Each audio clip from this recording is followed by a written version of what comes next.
high off the pill, I gotta chill. 2022, you know I am for real. Alright, cold Navy.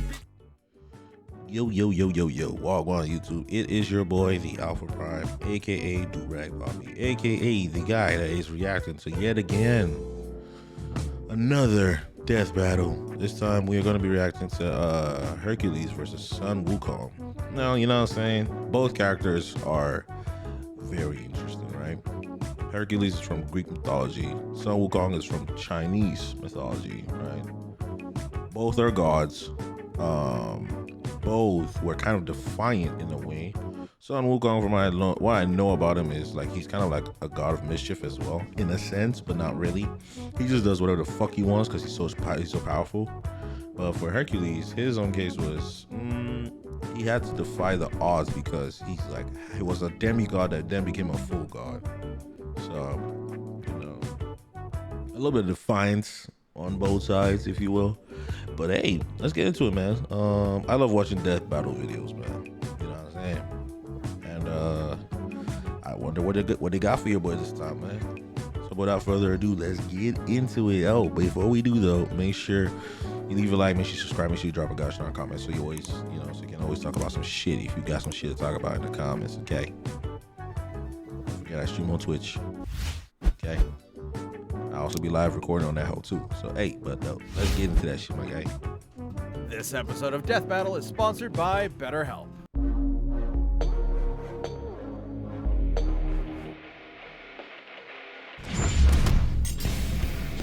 Hercules, the god of strength. Sun Wukong, the Monkey King. Myth has many heroes, but few overcome their past to become legendary. And maybe inspire some comics and anime to boot. He's Wiz and I'm Boomstick. And it's our job to analyze their weapons, armor, and skills to find out who would win a death battle. He's the man, the myth, the legend. He's Hercules. Stories of Hercules exist in many iterations, but we'll examine the earliest known accounts, the Legend of Heracles. No Disney zero to hero, just the classic Greek myth. And like most ancient Greek stories, it began with Zeus being a total creep. The god of thunder did his thing with a princess by disguising himself as her husband. Oh, what the hell, man. And thus a demigod was born, who was named ALPHASQUAD. But Hera was pretty pissed Zeus had cheated on her yet again, so ALPHASQUAD's human parents renamed him in her honor. Yep, Heracles means glory to Hera. Too bad she had already made up her mind though, and that kid was gonna pay. The child would need some way to survive Hera's wrath, so the goddess of heroes carried out a plan that was, frankly, insane. Athena tricked Hera into nursing the baby Heracles, and her milk gave him supernatural strength unbound, even beyond many of the gods themselves. So strong that he hurt her and caused her to spray milk all over the place like a boob sprinkler, which in turn created the galaxy. Yep, that's why we call it the Milky Way. Oh god, I'm never eating one of those candy bars again. With his godlike power, Heracles became a fierce warrior trained by the finest instructors in all of Greece. Unfortunately, he wasn't without problems. While he was a natural at boxing, wrestling, fencing, and so much more, he struggled in the arts. He even had a fit and accidentally killed his music teacher. Little did Heracles know this was a sign of the tragedy to come. Many years later, as his name began to be synonymous with the term hero, he murdered his wife, Princess Megara, and their sons. Yeah, Hera had magically driven him into a kill frenzy rage, but that didn't excuse it for Herc. His guilt was there. Desperate to atone, he sought guidance from the Oracle of Delphi and learned his path to redemption. He would submit himself to King Eurystheus and perform for him 10 grueling labors. The guy was a D-bag, but Herc did what he had to, and through his struggles built a killer arsenal. For his first labor, he was tasked with slaying a lion whose hide could not be pierced by any blade. So Herc just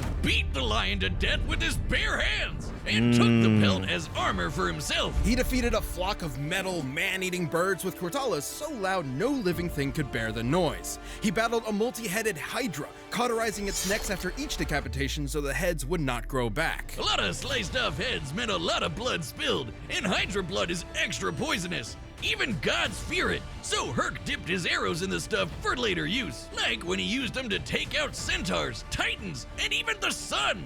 Sort of. The details of the Smith differ, but in some versions, Heracles was so fed up with the desert heat, he fired an arrow at the sun, the What the physical fuck? embodiment of the god Helios. I guess that's one way to cool off. Take that, global warming! To reach the sun, his arrow would have to fly 90 times faster than light. The maximum draw weight of a typical recurve bow is about 40 pounds, shooting an arrow 300 feet per second. Shooting one faster than light would require strength incomprehensible to mortals such as us. Anyway, Herc completed his labors, but the king was a sore loser and axed 2 of them for cheating, because Herc was a lot more clever than he expected. Heracles received 2 more tasks, one of which required he retrieve the golden apples of Hesperides, which ironically originally belonged to Hera. As part of his plan, Heracles would temporarily take on the role of the Titan Atlas, as bearer of the heavens. That sounds exhausting. More than you think, dummy. While modern art often portrays Atlas carrying a globe, the Greeks perceived his burden as a celestial sphere. This would mean Heracles supported the weight of not just the Earth, but the whole universe. Like, I'm holding up this entire show. The common view of the time was that the universe was endless. Even chaos, the primordial origin of everything, was boundless. Meaning, Heracles held up the weight of conceptual infinity. Luckily, Herc's got one hell of a drive to persevere and to make amends. Like when he met King Admetus, he got to party it up and was too drunk to realize the king was in a really bad state because his wife had just died. Reminds me of someone. Can't imagine who. Well, Herc felt bad, so he decided to make it up to his bro by literally beating up the god of death until he returned Admetus' wife. And that's true best friend material. Whiz. Heracles frequently surprised That's others funny. with his wit, particularly with finding solutions hidden in plain sight. For example, when he wrestled Antaeus, a giant who was invincible so long as his feet were on the ground, Heracles simply picked him up and strangled him in the air. Even giants and the god of death couldn't end his story. Instead, he was tricked into putting on a shirt covered in that Hydra blood, and it totally screwed him up. What a BS way to go. Yet also a testament to how a contest of power could not defeat him. Racked with unbearable pain and burning at a pyre, Heracles called to the deities who had watched his story unfold. And so, as his mortal form returned to ash, Heracles ascended to Mount Olympus. Where he was welcomed as the god of strength. Even Hera lightened up. His life may have been one of strife and struggle, but on that day, all the world was left in awe of the legend of Heracles. Word, okay. There once was a mighty monkey warrior, born of a mystic stone from the energy of the sun and moon. Upon birth, he graciously bowed to the cardinal directions and Shot lasers from his eyes. Strap in, folks. This one's a doozy. this monkey soon befriended a band of other primates and rather narcissistically named himself their handsome monkey king. But after a few centuries of monkeying about, he got a taste of the dreaded midlife crisis. You see, the Monkey King was fierce and brave, yet he feared death. So he ventured to new lands in search of immortality. Turns out he'd find a lot of it. Training under the Taoist master Puti, he earned his first method of immortality and a new name. He would be the Monkey I can't wait for this game to come out. This game is sick. It looks sick, and it will be sick, I hope. Awakened to the Void, spoken as Sun Wukong. He also learned a bunch of magic.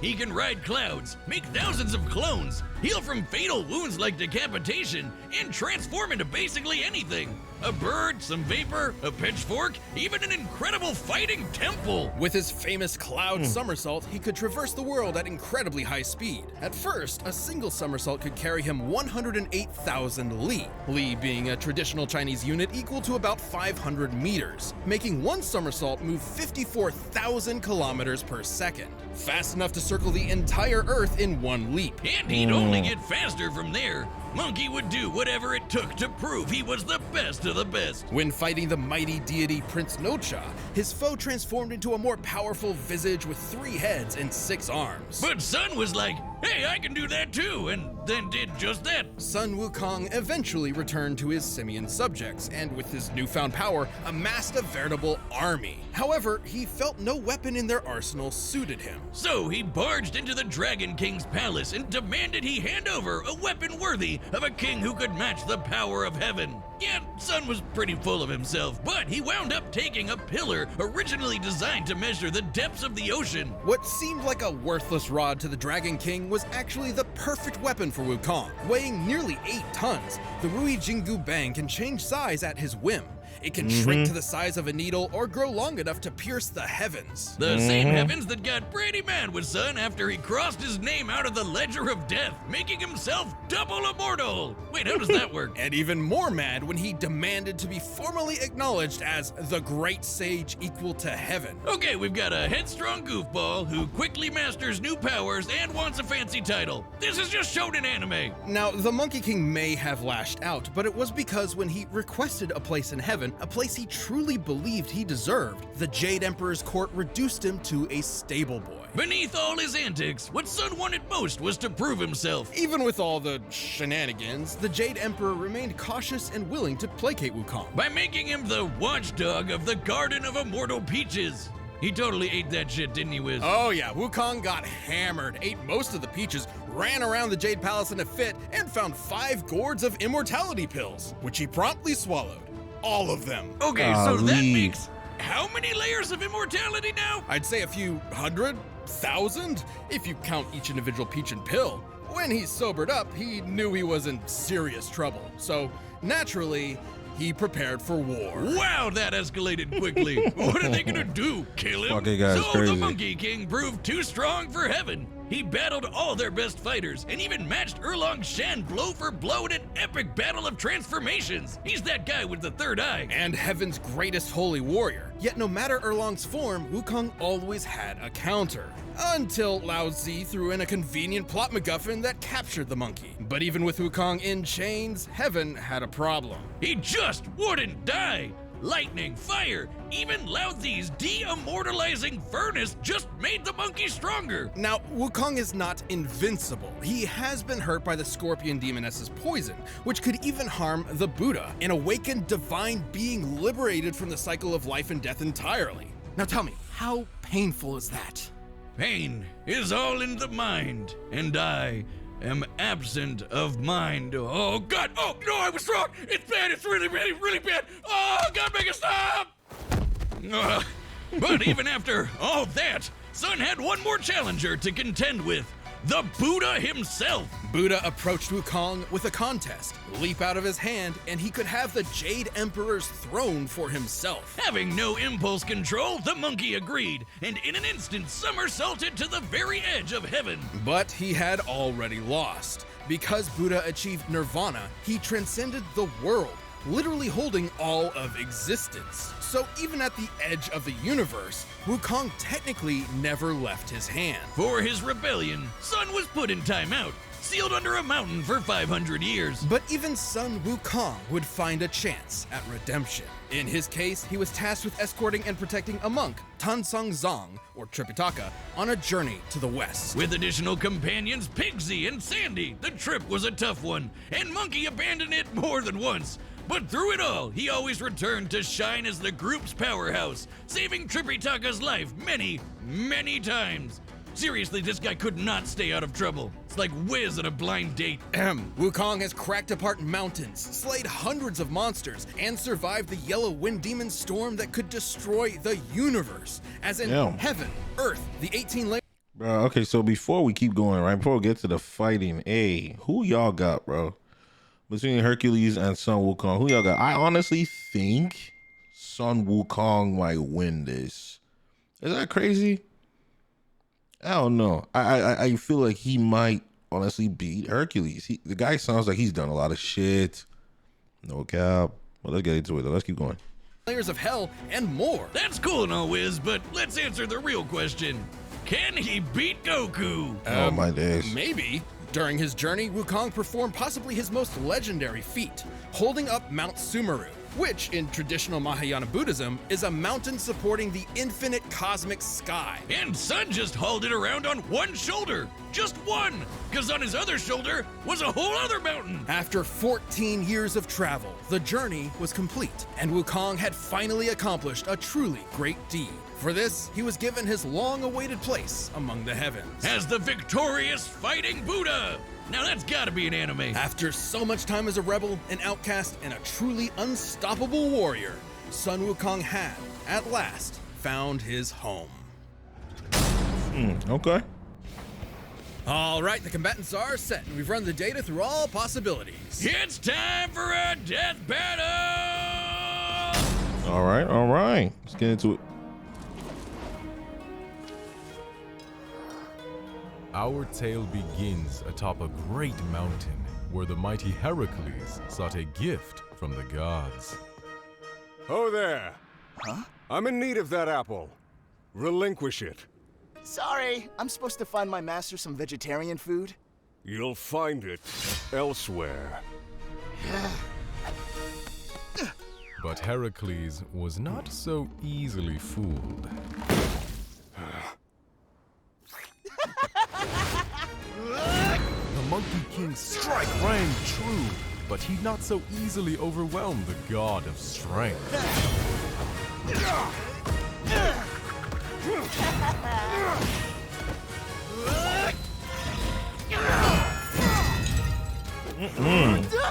I am Heracles!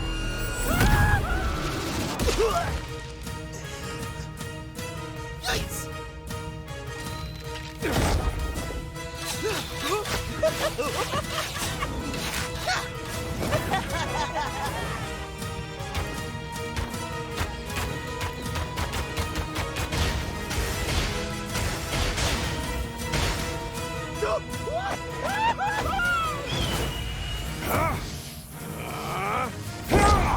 Die, demon! Agony! Agony!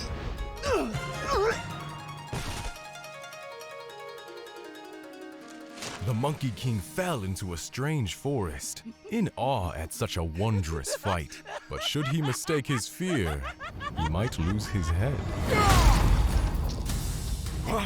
Woo! I haven't had such fun since I fought all of heaven. Change! Behold me, the immortal Monkey King! Multiple heads. Of course. Bang! Zoom! Watch this!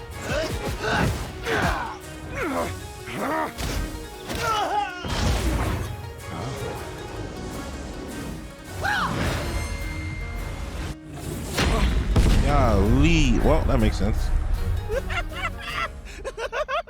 makes sense. You've had your fun, beast, but I've had enough!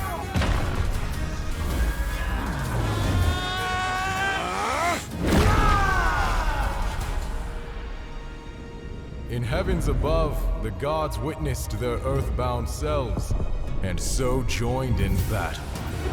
The god of strength mustered the heart of Olympus, while the great sage harnessed power equal to heaven. Golly. Thus, the Monkey King emerged victorious! Yup. Wow, would you look at that? I struck him so hard he was reduced to nothingness. With a formidable foe slain, stricken against the mountain's breast, so ends our great tale of East and West. KO! Talk about a Herculean matchup! Yup. Heracles was among the greatest heroes in myth, but the great sage equal to heaven held many more advantages. You'd think Sun might not measure up to the god of strength, strength, but he totally could. Remember, he carried Sumeru on his back, the mountain holding up the infinite celestial sky, like how Heracles held up the infinite celestial sphere. As befitting heroes of myth, they were on par in that they were both incomprehensibly strong. However, Wukong's healing abilities meant he could bounce back from Heracles' deadliest blows, whereas Heracles did not have a similar option. But Heracles did have one way of putting the Monkey King down. His arrows dipped in Hydra poison. The Hydra poison threatened even the gods of Olympus, similar to the scorpion sting. Whether or not it would be fatal is questionable, but it could have incapacitated Wukong similar to how it affected Heracles himself. But that is one very specific win condition, and we're looking at this with every possible option in mind. With his variety of clones, transformations, and numerous other spells, Wukong's arsenal was far more versatile. Like, there was nothing stopping him from making thousands of clones of himself and just sitting back while they beat up Herc for him. Unsportsmanlike? Sure. In character? Absolutely. Even then, those arrows would have to actually strike Wukong, which would be extremely difficult. Yes, in some depictions, Heracles could potentially shoot the son of Helios, his arrows flying 90 times the speed of light. However, in his contest with the Buddha, Wukong leapt to the edge of the universe in a single second. To do so, he had to be moving over 1.4 quintillion times faster than light, making him way faster than Herc could ever hope to be. Heracles held might of mythic proportions, but barring a lucky shot, Sun Wukong's versatile magic, similar strength, and absolutely absurd speed overcame this foe. Fitting for heaven's equal. When fighting Sun Wukong, Heracles missed his chance. The winner is the Monkey King, Sun Wukong. Makes sense. Makes sense. Thanks for watching. Stay tuned to see who comes next. And if you can't wait, consider clicking that join button below to become a Death Battle member. You'll get exclusive. Yep. I had a feeling, man. I had a feeling that good old Herc was gonna lose, man. You know what I'm saying? I just, it's just like the stats that we're fucking throwing about Sun Wukong, man. I mean, come on, bro. Come on, bro. Unless you're not really good at like really understanding power scaling, yeah, man, you wouldn't get it, man. You just wouldn't get it, man. Like the fucking stats that were shown for Sun Wukong, bro, that motherfucker is different, bro. I for sure knew he was gonna be Herc. Herc was nice, but not that nice. Not Sun Wukong nice. Motherfucker is triple, or should I say 100 times immortal? Bruh. Before Hercules can finish killing that guy, he'll be tired. And even though he's a god, he gonna be fucking tired, man. So, yep. I knew it. I already knew it. You know what I'm saying? I called it. I was right. Gotta say, that was fun, though. That was fun. I actually did learn a lot, you know. I did learn a lot about Sun Wukong and about Hercules as well. Damn. Like, damn, you know? I gotta say, Sun Wukong is a fucking crazy-ass person, bro. This motherfucker is really mischievous, man. Motherfucker didn't give a fuck about nobody except himself, bro. I gotta say, gotta respect it, I guess. I mean, you know, a little bit selfish, but hey, aren't we all selfish one way or another, man? You know what I'm saying? Either way, bro, what did y'all think, man? Did you think Herc was gonna win? Or did you have faith in Sun Wukong? Talk about it. I already called it. I already knew Sun Wukong was gonna win. But, you know, talk about it in the comments, man. As usual, if you did enjoy this video, make sure you leave a like, make sure you subscribe, make sure you drop a gosh darn comment so I can know if you want to talk about some shit, okay? Your boy, the Alpha Prime, don't forget I stream on Twitch. And I will be back again with another video. Probably another reaction, like I said, y'all. Feel me? But hey, I'm gonna catch y'all the next one, man. You know what I'm saying? Y'all take care. And y'all be easy, man. Deuces. I ride cold Navy bitch like I'm a SEAL. With a Glock on my hip ready for heal. When I pop, I'm gon' change just how I live. Did a chain on my neck just for the feel.